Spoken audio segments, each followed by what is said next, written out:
sick and those in need are cared for. It's a community. Two are better than one, says the writer of Ecclesiastes. For if they fail, one will lift up the other. But woe to one who is alone and falls and does not have another to help. There's also this to be said about community. It's enriched when it turns outward as well as inward, relating in positive and reciprocal ways to other communities and to the larger community of which we are a part. Bethel and the Trinity Avenue Presbyterian Church have mutually discovered this, I understand, during this time of transition.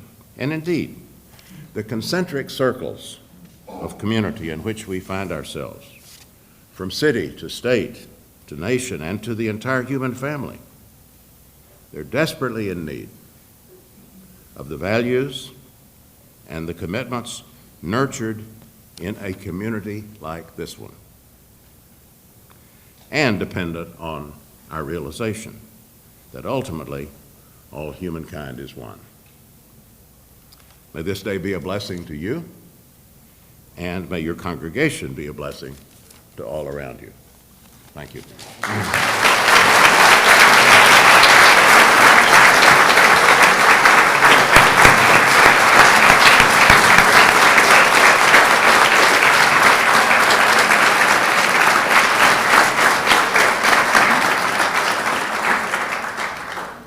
Thank you, Congressman Price, for those fitting words. Since you're here, I will dream about a day years from now when a Jew may be elected president. And when she is, one thing that we can be sure of is that her mother will sit in the crowd, and as her daughter takes the oath of office with her hand on the Jewish Publication Society Tanakh, her mother will whisper to the person next to her, "You see that woman up there with her hand on the Hebrew Bible? Her brother is a doctor."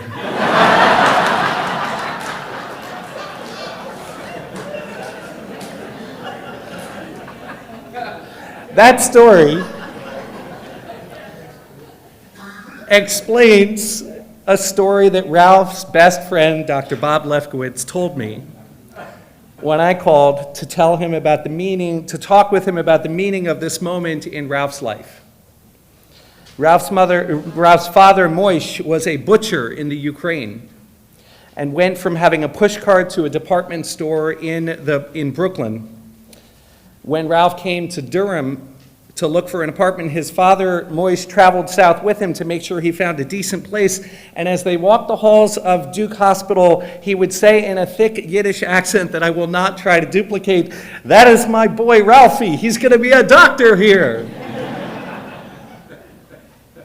There is a research building and a garden bearing the Snyderman name at Duke, and now this building, too, bears the Snyderman name. What would Moish have thought, Bob asked me. He would have been very, very proud. Ralph, your own son Ted is very proud as well. He's here, and I can tell you more, and he can tell you more but when I spoke with him about today, he recalled your visit to Pechera a few years ago. The shtetl in the Ukraine where your family was from, and how you went and found that small Jewish cemetery across a stream atop a forested hill at the outskirts of town where your parents fled so many times when the Jewish community was attacked. And Ted wondered to me, would that they had had such a place as Bethel to pray and to learn and to feel safe with other Jews, or even for Jews and non-Jews of that time to seek dialogue and understanding as we do here today. Bethel is, Ted wrote to me, and I quote, "a place simultaneously humble, down to earth and welcoming, yet powerful, deep and loving. A place to prostrate oneself and a place in which to soar.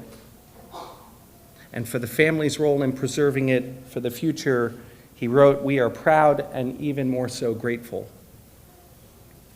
Moish might also have been surprised to know that his son would grow up one day and together with Renee to meet the Dalai Lama, and know that his son would co-write a paper with him, the first, I think, that's ever been done.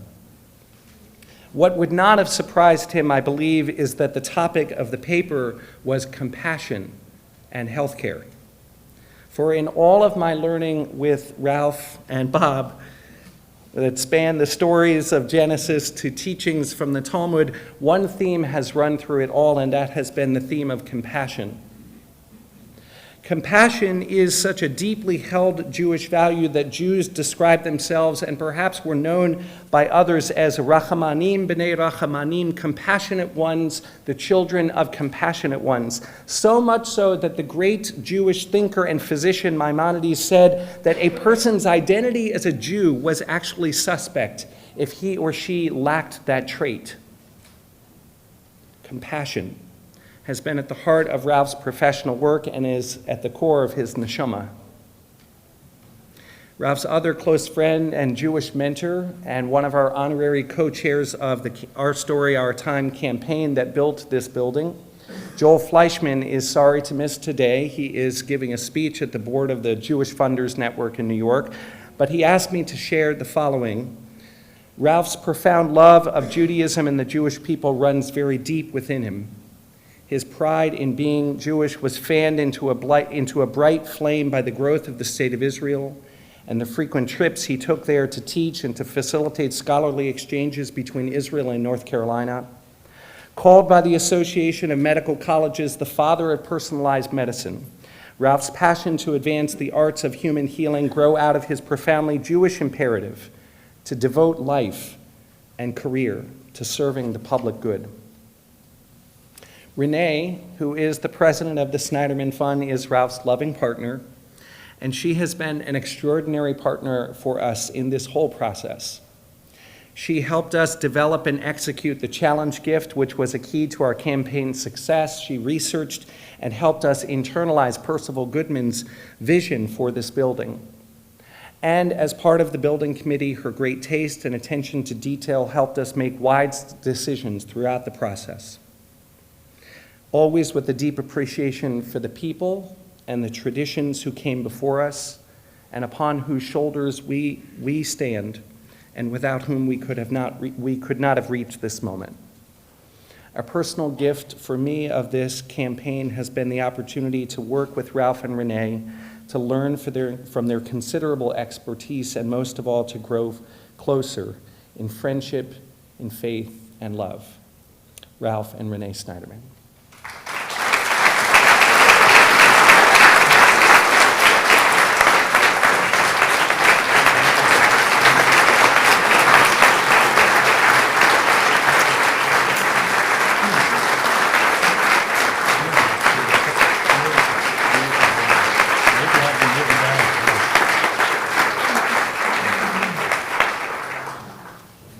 Rebbe, you did it. You even exceeded your usual excellence. I am deeply touched. Really, very, very meaningful for both of us. And it's so wonderful to be here with so many friends, people that I go back with probably 40 years or more. And everybody here is a friend. Either you're a friend that I know or a friend that I want to know. So thank you for being here. And Representative Price, he and I are sometimes travel warriors coming back from Washington, D.C., sitting at Reagan waiting for the delayed American flight and taking turns going to the desk to see if we could get some information about the plane. So thank you for being here for those remarks. In thinking about this day, which is very special for both of us, and thinking about the remarks, I must say you kind of put me in a whole different place, a good place. But thinking about what a gift is. And one of the things that I learned from the rabbis, Rabbi Sager, he would very frequently take a word like, what is a door? And for weeks and months, he would talk about the importance of what a door is. And it gives you insight into choosing almost anything, and you could learn from it. So I was thinking, what is a gift? And we think about a gift, which is something that a giver gives to the recipient, and the recipient has the benefit of the gift. Or we could think of a gift as a certain skill. So the one who has it has the benefit of receiving that gift. But you all know, as soon as you think about it, that a gift is really something far beyond that. A gift is meaningful to the person who gets the gift, but it is in many ways more meaningful to the giver. And as you said, tzedakah, the importance of being Jewish is leading a life of service, of giving, and trying to make the world better. And we do that because it's the right thing to do, but it gives one a sense of purpose for their own life. You mentioned that we had the unique opportunity to spend over an hour with the Dalai Lama a little bit over a year ago. And I did go to see him because I was so concerned about the lack of compassion in healthcare, not because that the givers didn't want to do it, the system is expunging it. So thinking about compassion, and from his perspective, which is not, it is derivative of Buddhism, but not related to the religion, and is so much like Judaism, is that the greatest joy that one has in life, and ultimately the only joy one has in life, is in being a compassionate person. Because in being compassionate, you receive the joy of the gift that you're giving. I'll just say one other thing. I've been blessed. I've had a very blessed life. Growing up in Bensonhurst, Brooklyn, my father, who was a horseman, he wasn't a butcher, he was a horseman. I'm going to have to tell Lefkowitz, I can't believe they got that wrong. He was very proud, that he was Jewish, but he worked for the Graf, and they actually took care of the delivery between the different palaces and stuff, so he was a horseman and proud of it. But starting from that and then ending up to this point, it's been a blessed life. I was Chancellor for Health Affairs at Duke for 15 and a half years. As you said, Duke has taken very good care of me and named a building after me. Amazing. But on the very last day when I was Chancellor, I was very aware that this was my last day as Chancellor. I was walking from Duke South to Duke North along a pathway, as I did almost every day. And coming towards me was an orderly with a stretcher pushing a patient. At that time, they still did that. And I kind of generally scanned, and we locked eyes. And I saw he was looking at me. And I saw he was looking at me with some kind, he was very intent. And I didn't understand what was in his mind. I didn't know, what was this all about? And then as we walked closer, he kept on looking at me. And then he stopped, and I stopped, and he said, Dr. Snyderman, thank you for all you have done for us. And, I still kind of choke up when I hear that. Of all the things that I received, that is the most lasting and the most meaningful to me. So the ability to be able to give is in and of itself a gift.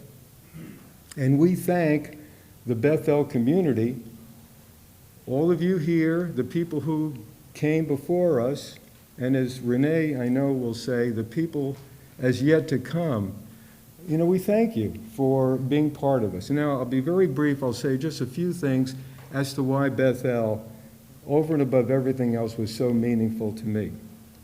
My son, Ted, had his bar mitzvah here. He read his Torah reading was from the Midbar, and I love Ted very, very much. I did not see him at the age of 13 as a deep-thinking scholar. He was a great kid, but at any rate, so his Torah reading was from Bamidbar, and it relates to the aggregation and the association of the Israelites around the tabernacles, and it goes into excruciating detail about every little thing. How many people were here? How many people were there? How was this arranged here? How was that? Dull beyond belief in the reading.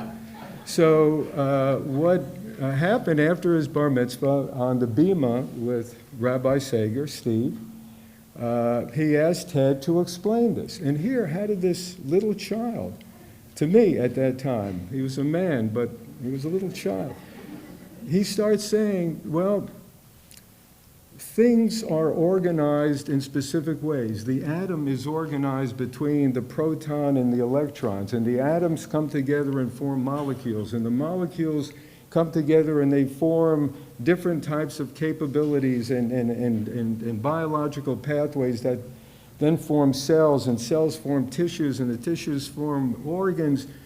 And then ultimately this all comes together and it's a living thing, and starts talking about structure and function. And I was besides myself. Where did this come from? It didn't come from me. So I assumed it had something to do with Rabbi Sager and Bethel. It's amazing what this kid learned, unbeknownst to me. I wish he had shared it more at home.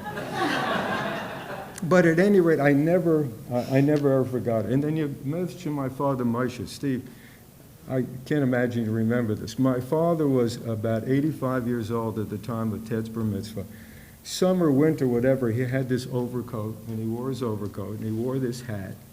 And he used to love to sit in the front row, and Steve would have his sermon. And when Steve gave his sermon, you know, he was really into it. Nothing disturbed him. Kids could be running back and forth. And you know, he kept on going and had an important message. In the middle of his sermon, my father in the front row stands up, walks to the left, walks to the main aisle, walks down, he's going to the bathroom. And you couldn't help but notice it. And Steve was talking, and then when he was about halfway, I would say he was somewhere right over there, Steve just stops and says, "When you're 85 years old, you could do anything you want." and I never forgot that. You know, when we went to San Francisco, this was another thing that was remarkable to me. We moved for good. We were going to leave Duke and went out west to Genentech. The thing that I missed most, and almost the only thing that I missed intensely when we went to San Francisco, was not being part of Bethel. You know, we looked and looked and looked at different synagogues, and we didn't find, you mentioned hamishness and being part of a community and having Eric as our cantor. I mean, you can't make that kind of stuff up. I mean, this is an amazing congregation. So when we came back was very important, and then, you know, getting to where we are now, meeting Rabbi Graber and Jennifer, you have become part of my life. You know, the rabbi, I'm very, very fortunate. I get to meet with Rabbi Sager, Steve Sager. He comes to my office several times a year, and we talk about Torah. With Rabbi Graber, myself, and Bob Lefkowitz, he decided that over the course of the year we would go through all the 5 books and really understand it together. And that was about 3.5 or 4 years ago. And we're about halfway through Exodus. Because we start talking and we don't stop. So at any rate, what I would really like to say is, again, thank you for letting us be part of this very, very big movement.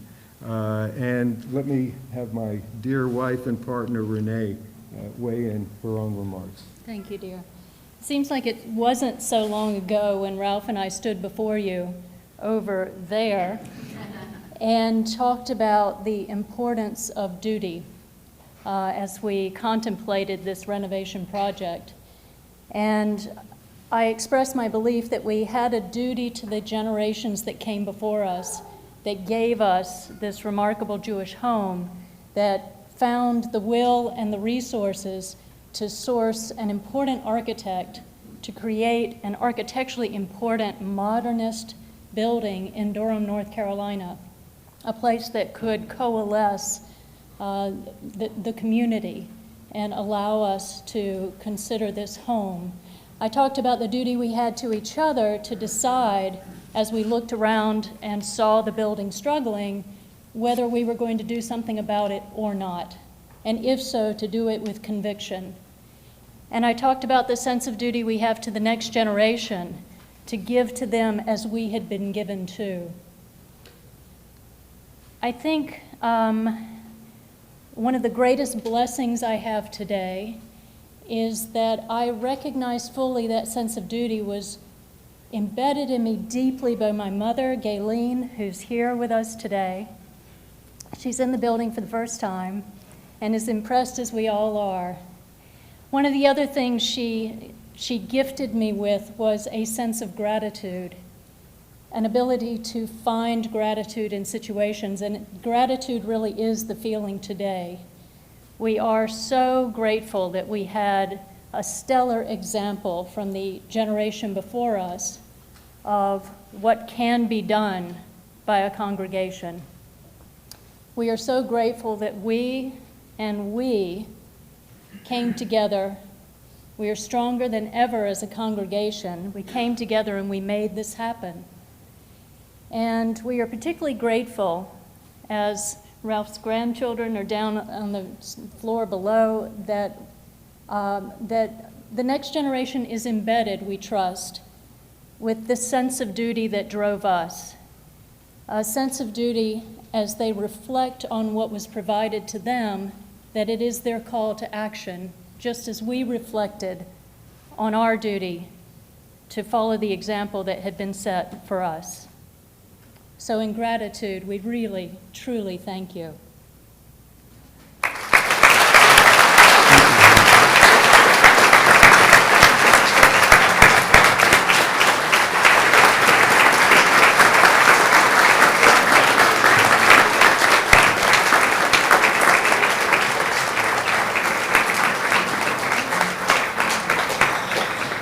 And now, with some trepidation but much love in my heart, we're excited to call forward the Jew-Man group to commemorate this occasion in appropriate style and fashion.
It was surprisingly nice to be Jews in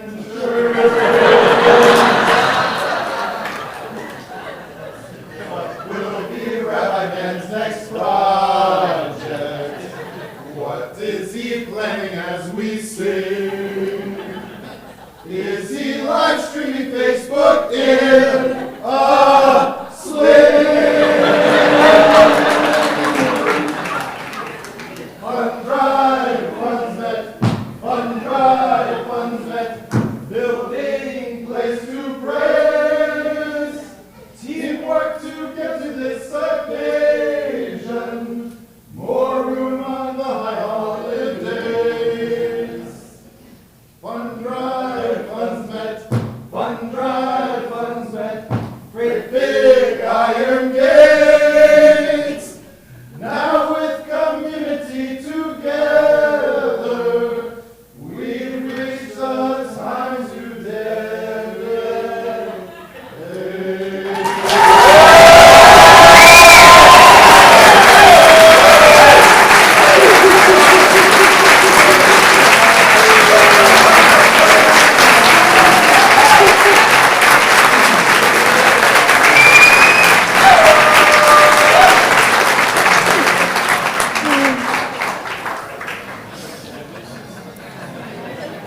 We're going to call for Nathan Bierman and Gary Zarkin and see if they can top that.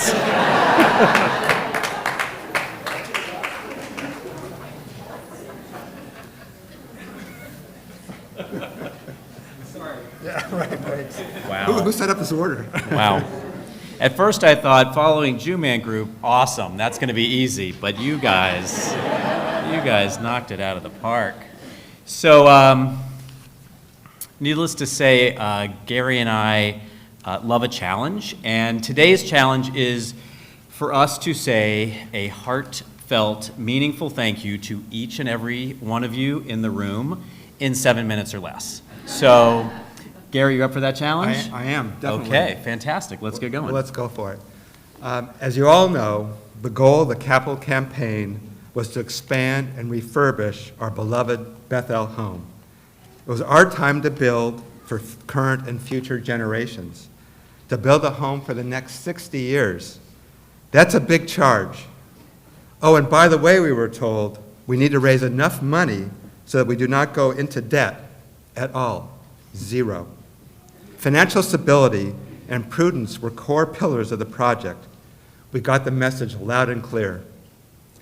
An immediate problem, however, was that our feasibility study indicated we're likely to be able to raise $2 million, possibly as much as $4 million, but we needed more to fulfill our dreams.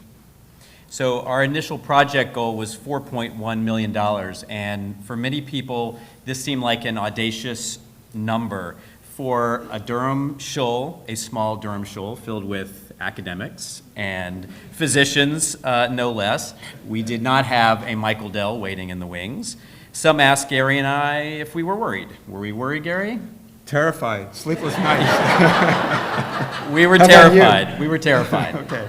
But we knew that audacious had been done before.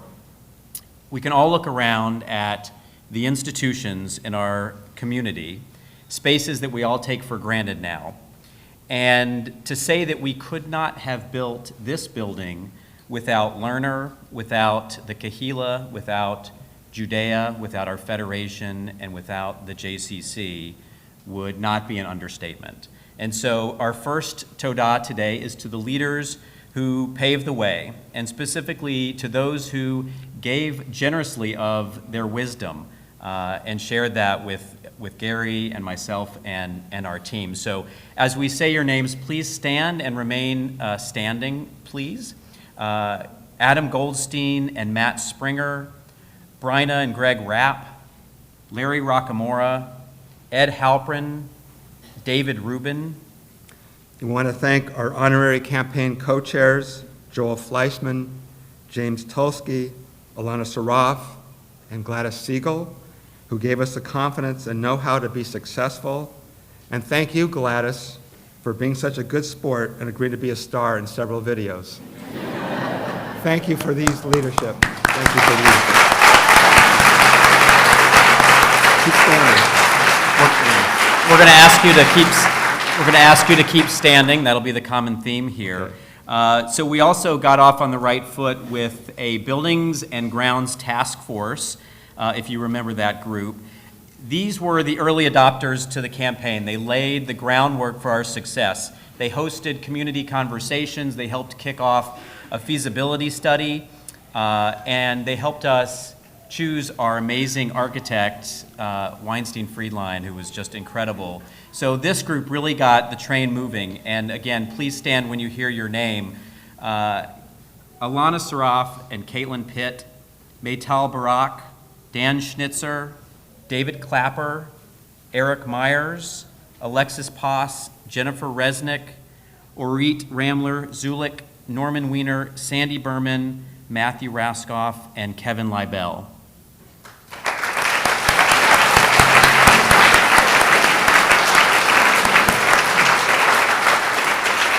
Again, please stay standing. Going from task force recommendations to action meant strong board support. Toda to all of the Bethel board members over the last 6 years who both asked the difficult questions and continue to trust us to raise money and be optimistic that the campaign would be successful. If you're a former board member over that time interval, please stand up.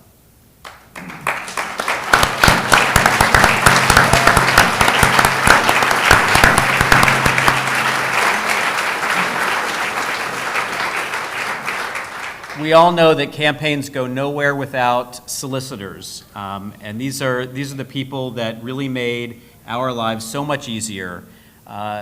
Some of them were even making asks for the first time of anything of this size, and so we really appreciate it. I know for Gary and I, we were having meaningful conversations in coffee shops and in people's homes, and to have such a core group of people doing that with us meant the world to us.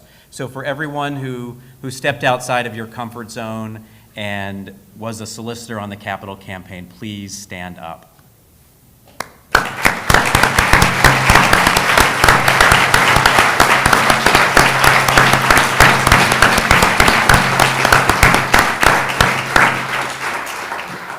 And now to everyone in our community who realized our story, our time, was not just a tagline. You realized this was your time to step up, to write your own story. You embraced the message, and every gift, no matter the size, demonstrated your support for investing in our religious home. To all of you who supported this effort, both financially and through your words and actions, please rise and give yourselves a big hand.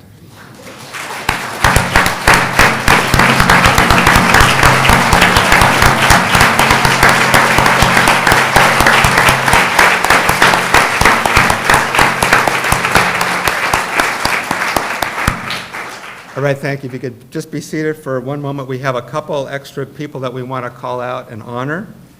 And I'm going to turn it over to Nathan. So I think I used the word audacious, every audacious project needs one or two individuals who don't have the sense to keep their hands in their laps when the project is announced. And for this campaign, that was Alana Saraf and Caitlin Pitt. And I'll ask you to come up for just a moment.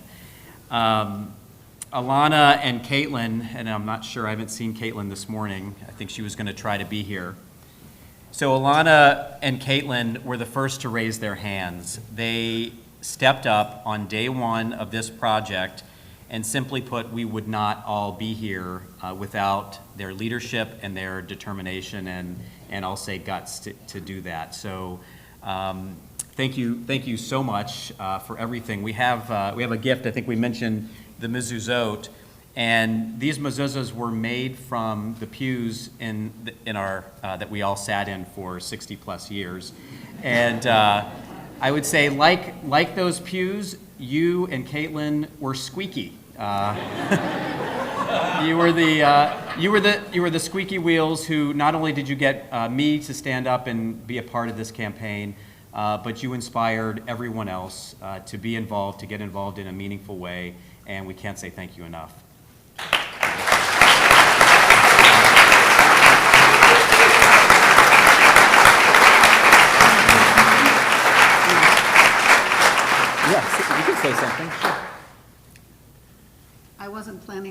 anything, but I'm honored to be here, and I'll just make it really quick.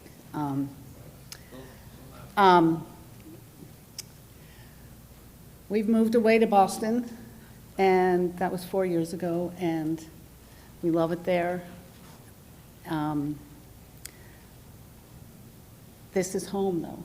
Literally, this room, this place, these people, these faces, this history, the traditions, the memories. Our children, your children, their grandchildren, we're honored to be here and honored to be a part of this. And as I stood there a few years ago, sort of with the help of Caitlin and others, it's a dream come true, and to many, many more years and wonderments and simchas. It's a very extraordinary day. Thank you.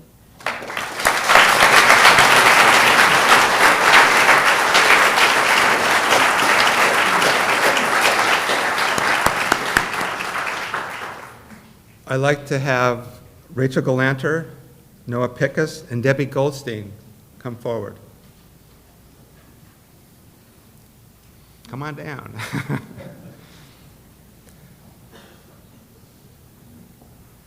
A project of this scale has many risks, and there were congregants, as you all know, these are past and current presidents of Bethel, who are rightly concerned and raised questions about whether we should be making such an investment. It was risky. What, all this money, or was it going to come together?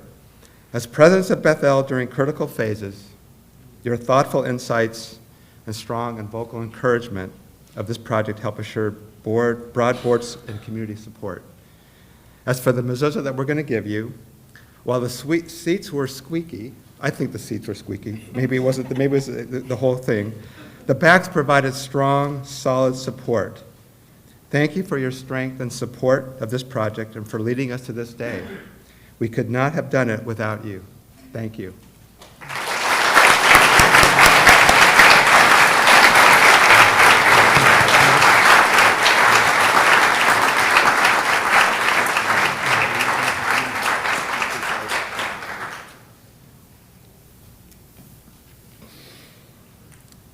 Michelle Schrott and Michelle Pass, please come forward.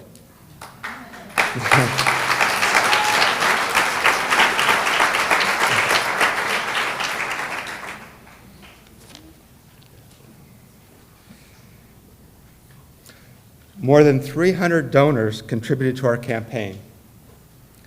How should we recognize these donors? Furthermore, we had previous capital campaigns, as you know, at Bethel. And we had classroom plaques and mezuzah plaques and plaques everywhere in the old building. Or actually, the new building, but the refurbished building. And now those have gone. We've refurbished, they've disappeared. How do we recognize those contributions when everything has been refurbished and those indicators and signs are gone?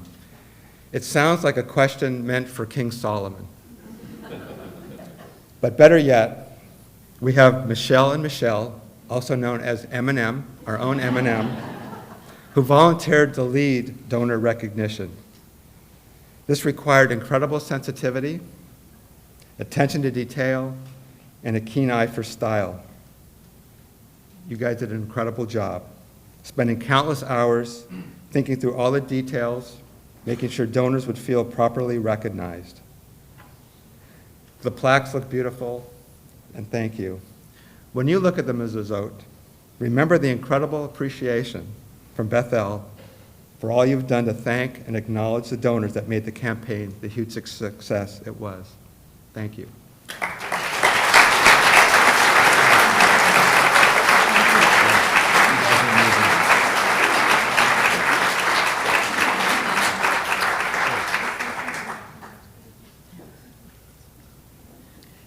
I want to end by talking about one other partner that Gary and I had in this campaign, and someone that we could not have done this without, and that's Rabbi Graber. Rabbi Graber has a full-time job. I don't know if everyone realizes this, but that is to be our rabbi. The other thing that he is amazing at is talking to people, to asking about the stories that are important to them. And for us, having a partner on the campaign like Rabbi Graber was like nothing else. He was a mentor. He was a leader. He always found time for another conversation, another solicitation. He never said no. Not only was he all of those things, but he was a wonderful friend to both of us, and just a huge toda rabbah to Rabbi Graber.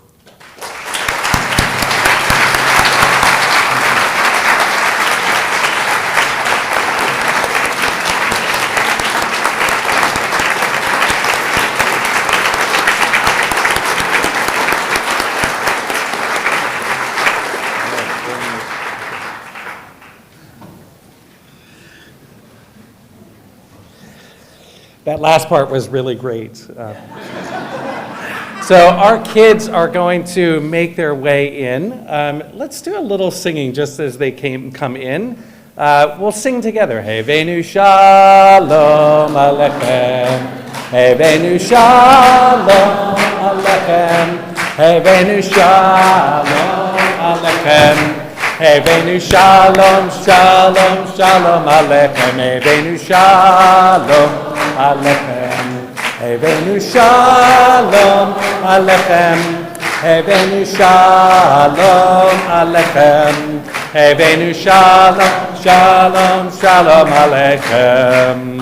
We should all have that feeling of walking into a room and having everybody sing for you as you come in. I think, Spencer, let's do one more song if he can get hooked up, and then we actually have a little more presentation.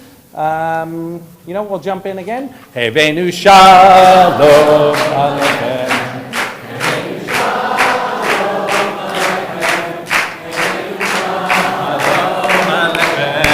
Hevenu shalom, shalom, shalom aleichem. Hevenu shalom aleichem. Hevenu shalom aleichem. Hevenu shalom aleichem. Hevenu shalom, shalom, shalom aleichem. So we're now going to call forward Sandy Berman and Drew Langsam, who are going to offer a few thank yous to all those who helped us. Even more people. It took a community. Sandy and Drew.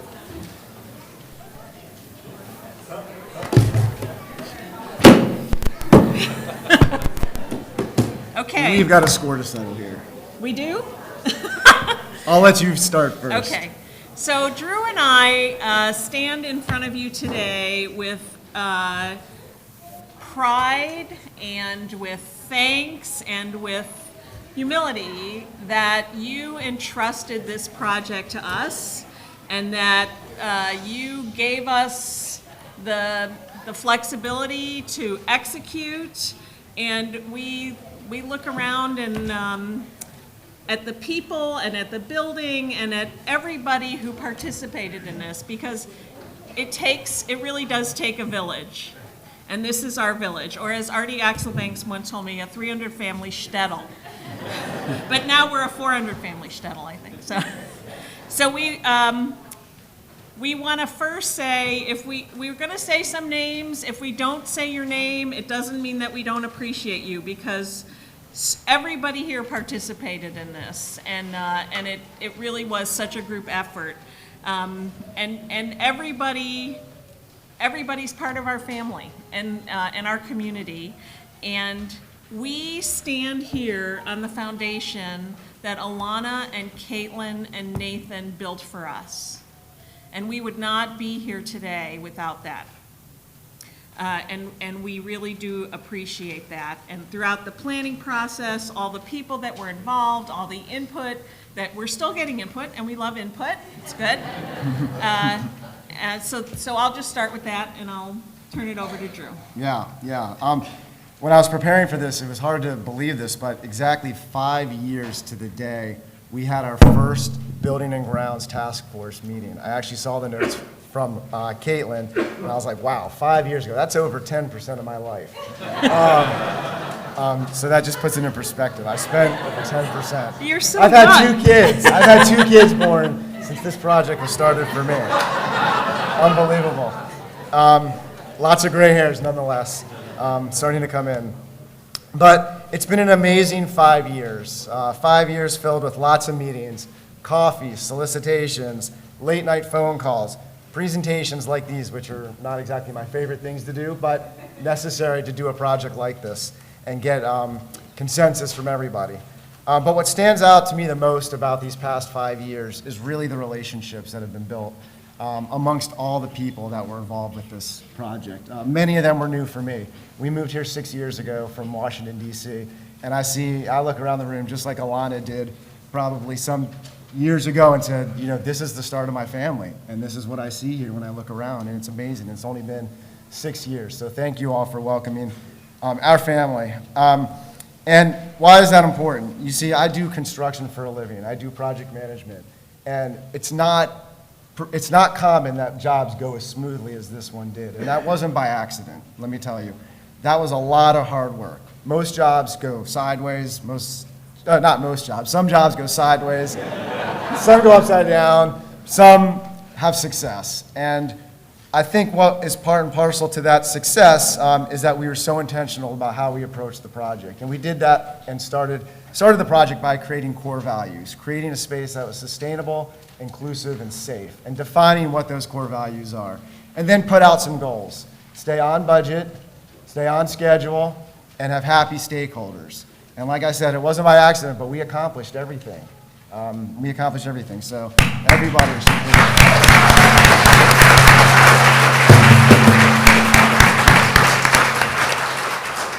But that takes a team. That takes a team. A team with passion, a team that will work tirelessly, a team that will not accept no for an answer.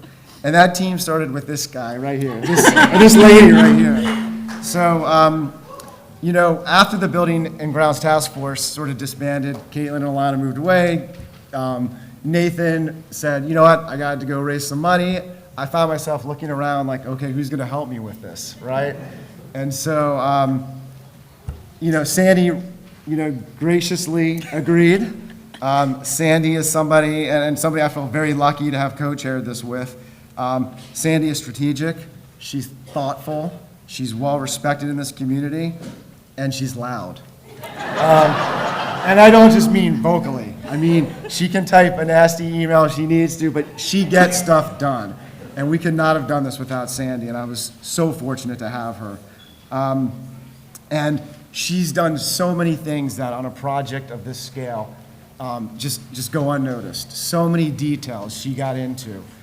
The eternal light above us is just one example. The memorial board. I mean, I can go on. I could look around this room and look at dozens of items that Sandy was intimately involved with, and she really cares about it, and I was very fortunate to have her as a co-chair. And she was able to give a lot of her time, which, as we both realized, this was like a full-time job at some points. But there are some other people that I want to thank too, and we're going to go down a list, and it starts with what we call our boots on the ground team. So it starts with an architect with vision, an architect that really understood and got who we are. Are the folks from Weinstein Friedland here? Ellen, you want to stand up, Ellen?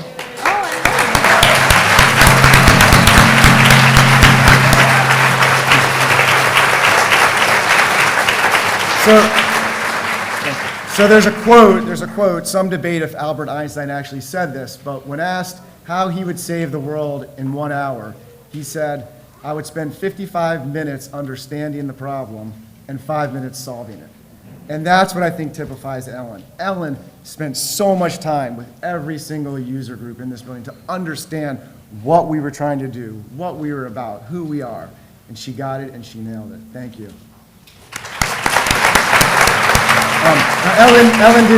Ellen didn't do this alone. Ellen had a team with her, Andy and Ken. I don't know if either of them are here, but they also supported us through the construction and just did an amazing, amazing job, looking out for our interests, never stopping for anything to compromise on anything. So thank you. Next is our construction team, the folks from C.T. Wilson. Are they here? Where's Chuck? Chuck and Andrew. Stand up.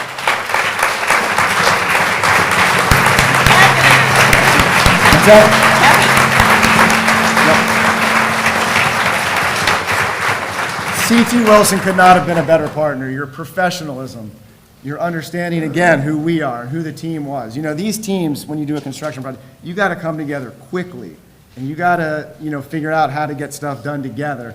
And there's lots of bumps along the way, but they were professional the whole way through, passionate, and extremely respectful for this being a sanctuary, a religious dwelling, and that we had certain, constraints on that, high holidays, Shabbat, and they were just amazing through the whole way.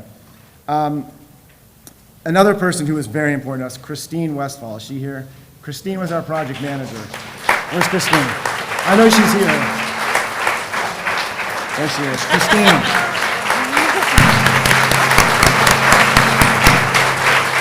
Christine, I made the decision to hire Christine. Christine does what I do for a living as well. But I knew that somebody had to, get in between me and everybody else, which was very nice to have Christine. Christine always added levity to our meetings. She always kept the ball rolling and kept us focused on the job, so thank you.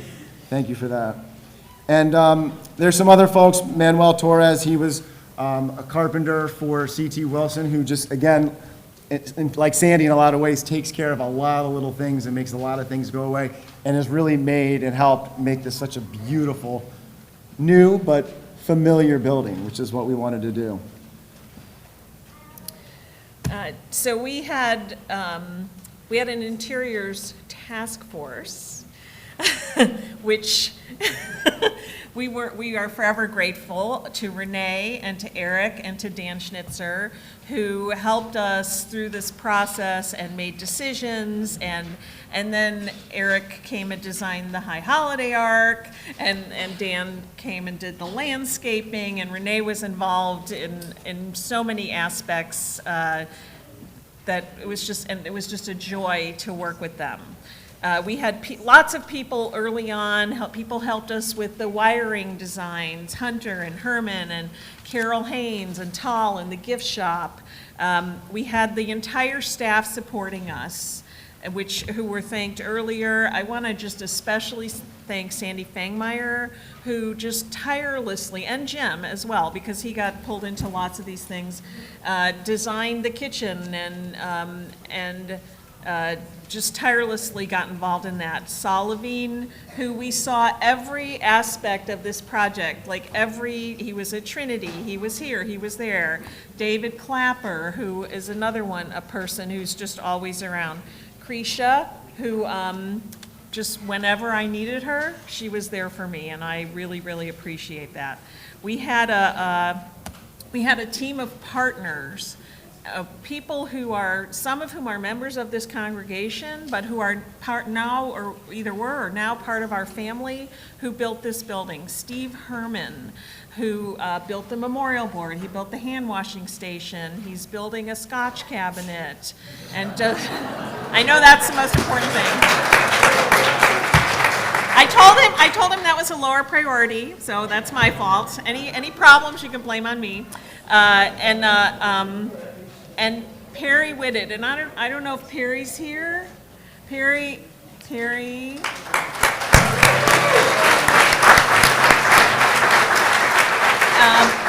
Perry is a metal artist who built the small ark in our chapel. On the high holidays, you will see his art in our high holiday ark, and has just and polished our gates, which have never looked better, and engaged the community to help him, and had people polishing and lots of people involved, and just just to create this. Bailey Blankenship, who is here, I know, because I saw him earlier, who Alone Graber roped into this. So Bailey led the project to do the programming for our memorial board, and it was a true labor of love. He did have some students from a high school team, and I think he mostly ended up doing most of the work himself. But Buddy Bumsey worked on it, and I think we Alone and Levi, and we did get a lot of people involved, but I know Bailey did most of the work, and it is appreciated so much. He learned all about yurtsite calendars and all sorts of things he never imagined he would know. And then Nick and Merritt Strange are here, and they are also part of this community. And if I'm sure the rabbi will show us later the Ark, but they built this magnificent showpiece for us that we appreciate so much. And I want to thank Drew, because I couldn't have done this without him, because I'm happy to make a decision, because, as I've said probably once a week, if you're not happy, you can fire me. But there were lots of times I'd sit in these meetings and they'd start talking about things, as Debbie said, like sewage or drainage or shoring or furring, and I'm like, you have to call Drew. So I would like to thank Drew and the entire Boots on the Ground team for my education in construction management. I'm very proud of my hard hat. Because it really does take a village, and we love being part of this village. So.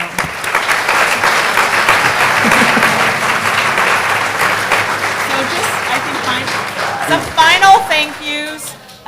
We want to thank Alan, because we could have done this without Alan, but it wouldn't have been as much fun.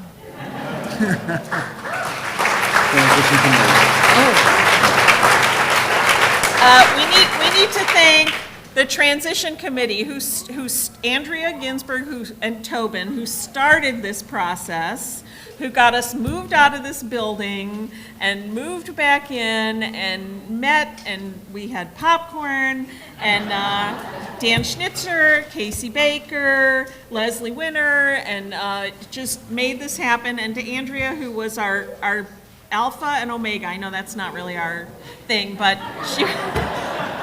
she started it, and now she's summing it up. And I need to thank Drew, because you're stuck with me forever now.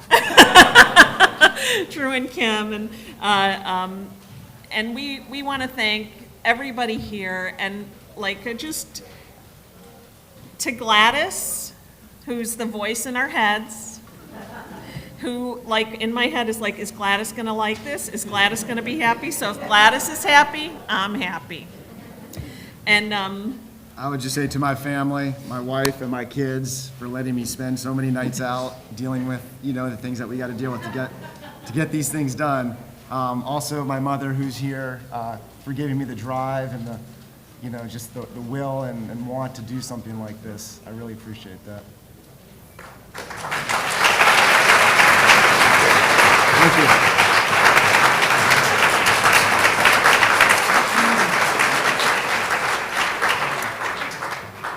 To break up the talking a little bit, we're going to have a little musical interlude, and we are very fortunate to have some wonderful musicians, and we're going to hear from the father-daughter duo of Jonathan and Sophie Breitzer, who have prepared a piece for us for today.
Thank you, Jonathan and Sophie, for adding such a beautiful musical voice. We are going to sing a little bit more in a few minutes, and then we are going to have our final moment of dedication.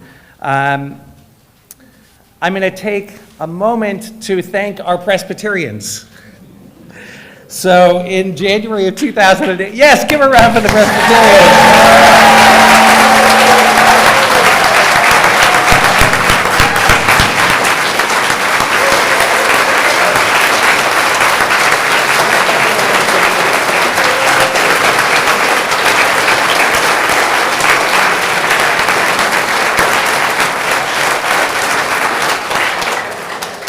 So I say it that way because in January of 2018, just a few weeks before we moved out of this building, Katie addressed our congregation from the Bema and astutely observed how it was a Presbyterian church that was hosting us during our construction, a Presbyterian contractor, C.T. Wilson, who'd we chosen to do the building, and a Presbyterian consultant, Moss and Ross, helping us to fundraise. And she assured us, no, there was no elaborate plot to convert us. We are still Jewish, but we would not be here without you. We are so grateful, and Drew and Sandy had a chance to thank C.T. Wilson for all of their efforts in helping us to go through this process so beautifully. I want to take a moment just to recognize Moss and Ross, in specific Susan Ross and Brooke Wilson, who helped us extraordinarily. Are they here? Is Brooke? Hello! Oh, we love you!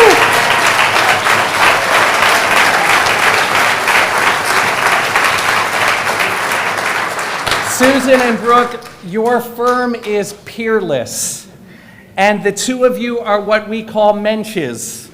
You embody the highest ideals of the Bible. You are kind and joyful and generous and loving, and we are thrilled that you will be continuing to help us to think about how to secure our congregation's financial future, and we wish you God's blessings in everything that you do.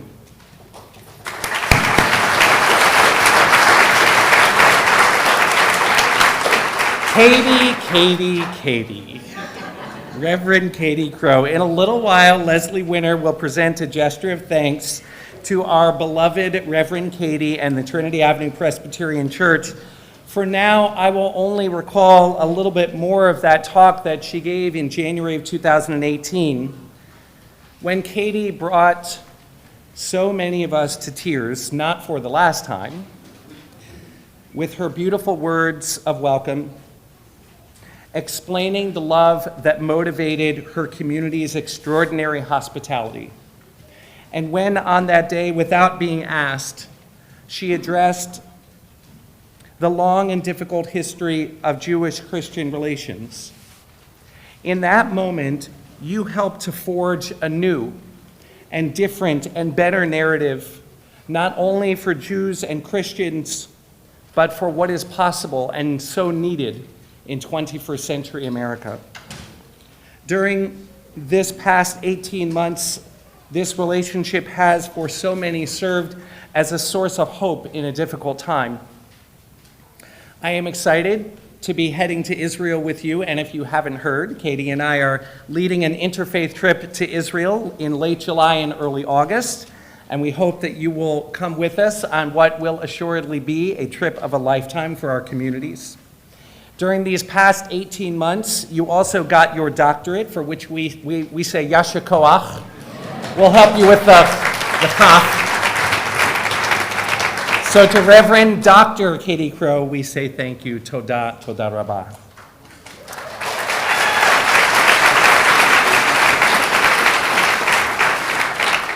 Rabbi Sager, I can't say how grateful I am. Yeah, I'm talking to you. For you have to talk to Katie about that. For this community that you created with Sabina, coming here 40 years ago and building a community of diversity, of participation, of learning, of care, of love. I follow in your footsteps so much that when I heard that you were having your knee replaced a few weeks ago, I felt a little jealous and decided to dislocate my shoulder and enter with Eric Myers, the Encumbered Clergy Club, that will address the congregation on the high holidays. Your presence in Torah is a continuing blessing for the community, and our friendship gives me strength. And it's a blessing that I thank God for every day. Thank you.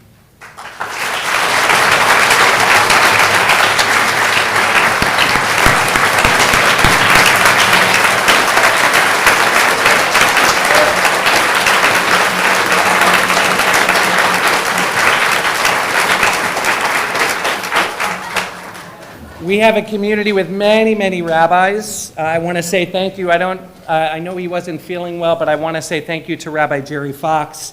How wonderful it is to have him and Carol as part of this community of rabbis, and how grateful I am for that he served as our interim rabbi for 3 months during a much-needed sabbatical when we were out of the building.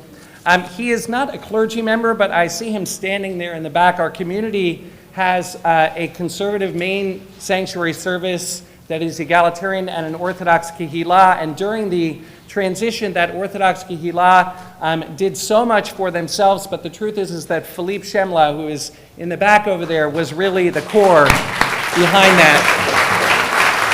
He is here with his wife Nicole nearly every Friday, helping to prepare a very yummy and wonderful kiddush, and we are grateful for all of your efforts to help lead the Orthodox Kehillah.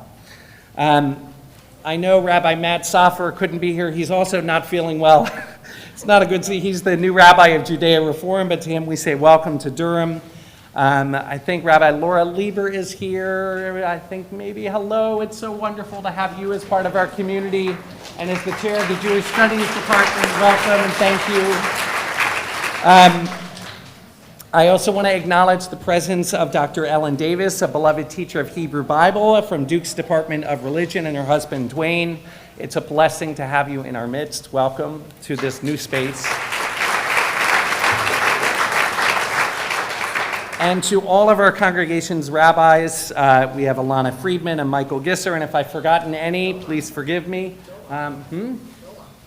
And I said Laura. I just thank you. Okay, said there. And I want to just finish on a very special moment for me. So today would not be complete if we didn't take a moment to remember our beloved Rabbi Frank Fisher. Pat, Bernie, Shari, Gavi, I don't know if Yoni and his family are here, but we miss Rabbi Fisher very much. His puns, I'm sure he would have had a good one for today. And I remember quite vividly when Rabbi Sager and he talked on our old bima that you had to take a step to get up on, about how he was learning to walk again, and how he not only allowed me but encouraged me to point out to our community the challenge and the impediment that step up to the bima posed to him, and the impossibility of an ark opening for someone who had difficulty walking to come up to the bima, and the importance of that. I hope you notice that our ark is accessible and our bima is accessible, and I remember him, and we all feel his presence today. May his memory be for a blessing, and let us say amen. Amen. Okay, let's sing. I'm going to invite forward Spencer Garfield, who has prepared some songs for us to sing together. On the back of your programs, kids, take out your programs on the back. There are some lyrics, and Spencer's going to lead us in some singing, and then we'll finally be ready to dedicate this space in earnest. Echad, Shteim, Shalosh. Sing it if you know it. Hine ma tov u'manayim she'etamim gam. Beautiful. הנה מה טוב לעיניים, שבת אחים גם יחד. הנה מה טוב, שבת אחים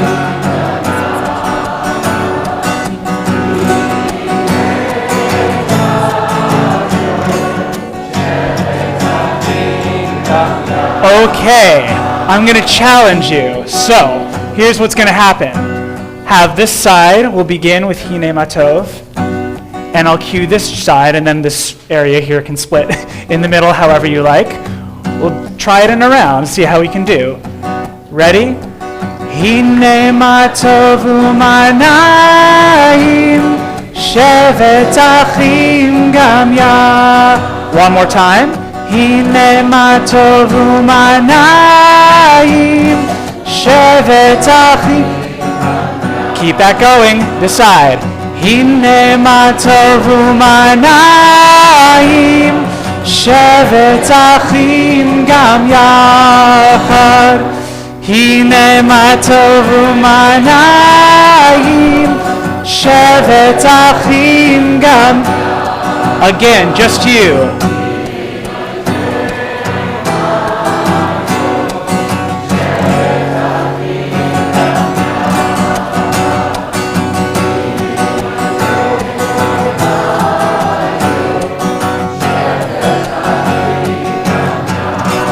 Last time.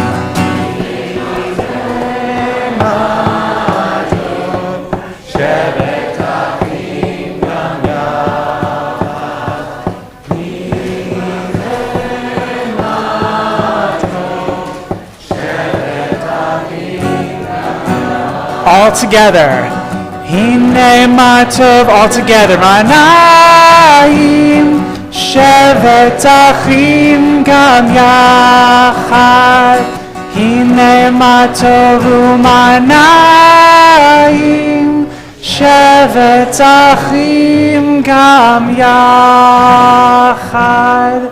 How beautiful it is that all of us have gathered together in this space. Sounds really, really beautiful. I have one other one for us today, one or two.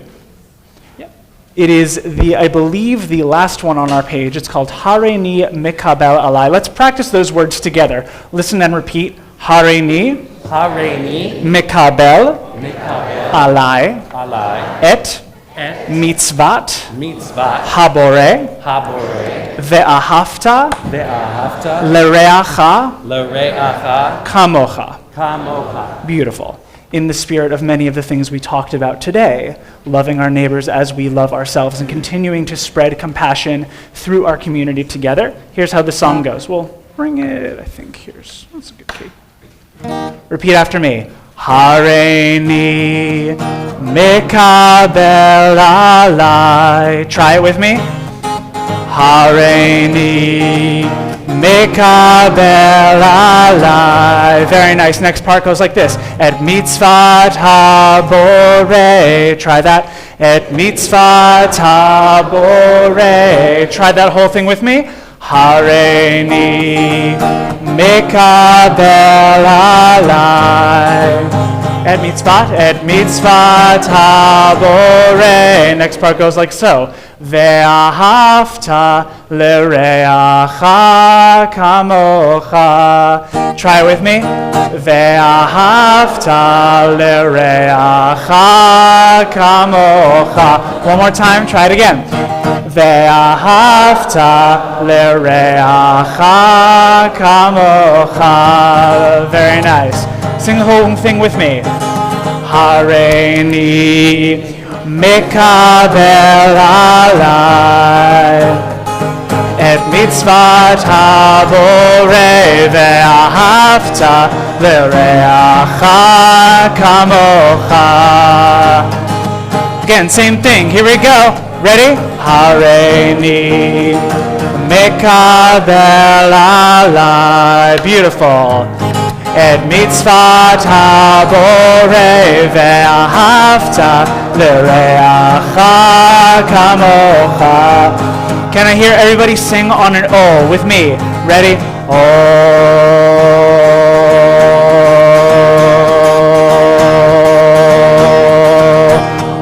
up here, the fifth. Oh,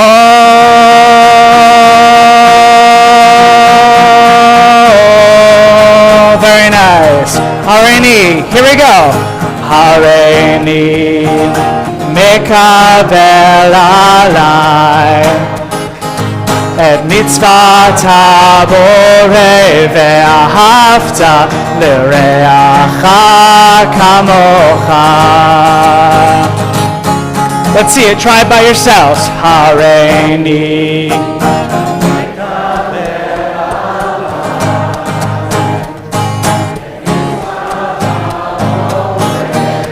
Havta l'reacha. Oh, one more time. Why not? Let's do it together. Here we go. Hareini mekabel alai et mitzvat haborei ve'ahavta l'reacha kamocha. Last time, a little quieter with me. You ready? Hareini mekabel alai et mitzvat haborei ve'ahavta l'reacha kamocha.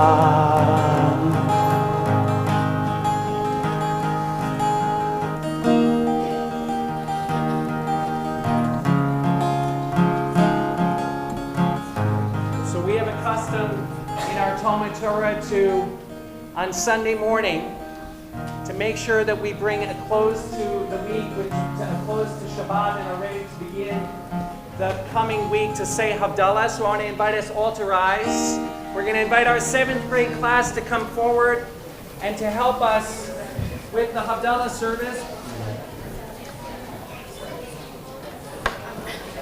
Our whole Talmud Torah, I'm going to begin the first paragraph, and then you can join me in singing it together.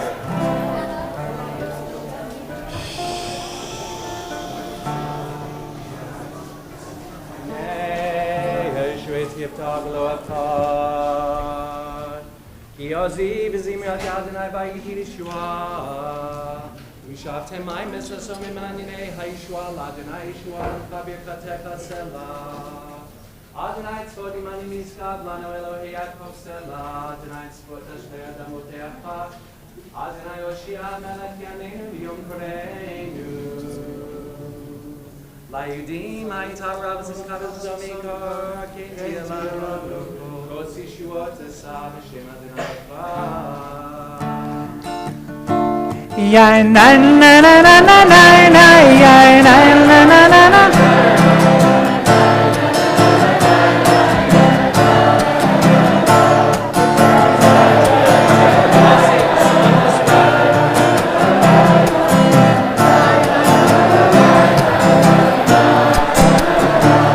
Baruch atah Adonai Eloheinu melech haolam borei peri hapafem borei peri amen yai la la la la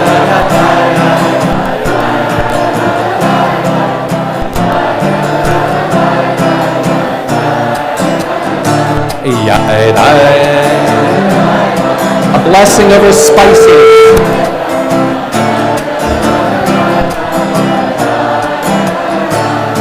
Baruch atah Adonai Eloheinu melech haolam borei minei b'samim borei the sweetness of the wheat. You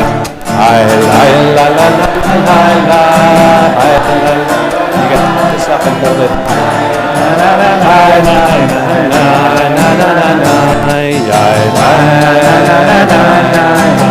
Let's take some light from this moment with us.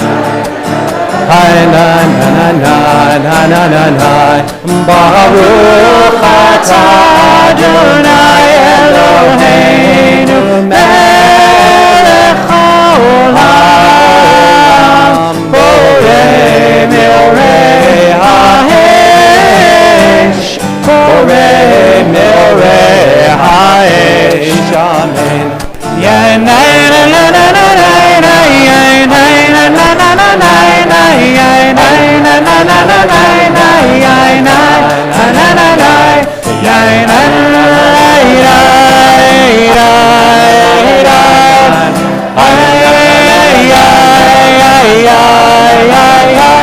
Baruch atah Adonai Eloheinu melech haolam hamavdil ben kodesh lechol ben or lechoshen ben Yisrael amin ben Yisrael amin ben yom hashvi'i לששת ימי המסע ברוך אתה אדוני המבדיל בין קודש לחול אמן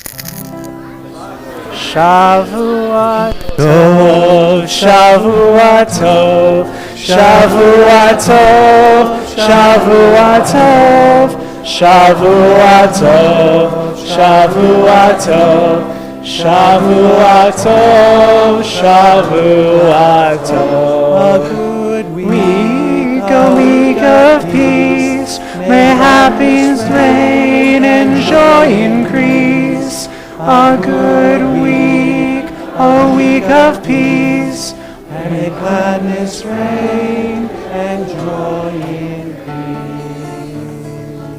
increase. Please be seated.